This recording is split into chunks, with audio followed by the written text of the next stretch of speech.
అందరికీ నమస్కారం. సోమవారం మాస శివరాత్రి.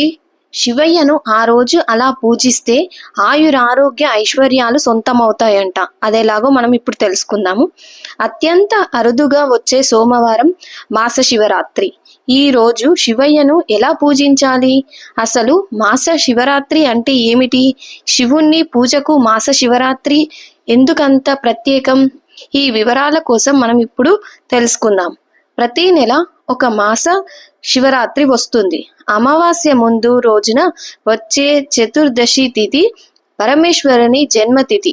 అందుకే ప్రతి నెల పరమేశ్వర ప్రీత్యార్థం మాస శివరాత్రిని విశేషంగా జరుపుకుంటాం.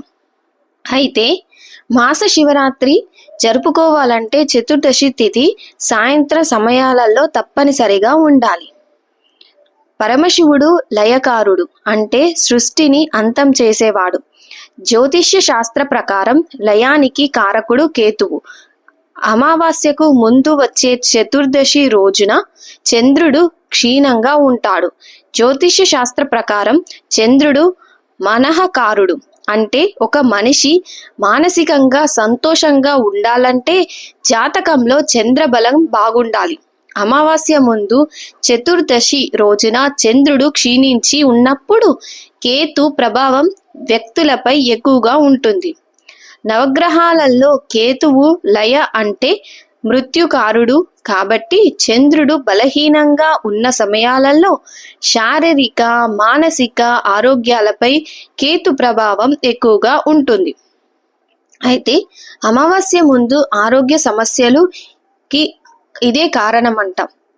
కొంతమందికి అమావాస్య ముందు ఆరోగ్యం బాగోలేకపోవడం, కొన్ని రకాల మానసిక సమస్యలు ఎక్కువగా కావడం, అనుకోని ప్రమాదాలు జరిగి మృత్యువాత పడటం మనం చూస్తూ ఉంటాం. ఇవన్నీ కేతు ప్రభావాలే. అంతేకాదు, చంద్రబలం తక్కువగా ఉన్న సమయాలలో కేతు ప్రభావం పెరిగి జీర్ణ సంబంధిత అనారోగ్య సమస్యలు, మానసిక సమస్యలు ఎక్కువగా ఉంటాయంట. కేతు గండాల నుండి బయటపడడానికి శాస్త్రం మాస శివరాత్రి పూజకు ప్రాధాన్యత ఇచ్చింది. శివుడాజ్ఞ లేనిదే చీమైన కుట్టదని అంటారు కదా.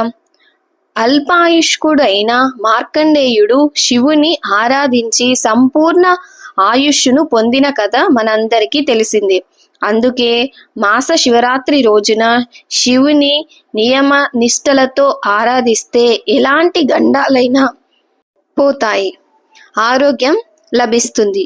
మాస శివరాత్రి రోజున ఉదయాన్నే నిద్రలేచి శుచి అయిన ఇంట్లో పూజాదికాలు ముగించుకొని శివాలయానికి వెళ్ళి 11 సార్లు ప్రదక్షిణాలు చేయాలి. ఆ రోజంతా కేవలం నీటిని మాత్రమే తాగుతూ ఉపవాసం చెయ్యాలి.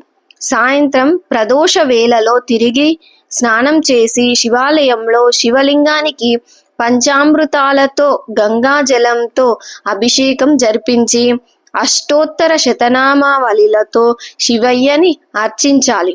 శివయ్యకు పండ్లు, కొబ్బరికాయలు, పులిహోర వంటి నైవేద్యాలు సమర్పించాలి.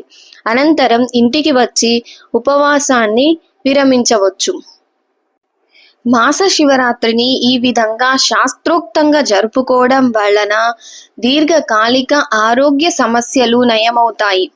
జాతకంలోని క్షీణ చంద్ర దోషాలు యొక్క తీవ్రత తగ్గుముఖం పడుతుంది. సంతానలేమి సమస్యల నుండి విముక్తి లభిస్తుంది. వృత్తికి సంబంధించిన ఆటంకాలు తొలగిపోతాయి. అయితే ఈ మాస శివరాత్రి రోజున మనం కూడా భక్తి శ్రద్ధలతో శివయ్యని పూజిద్దాం. ఆయురారోగ్య ఐశ్వర్యాలను పొందుదాం. ఓం నమః శివాయ.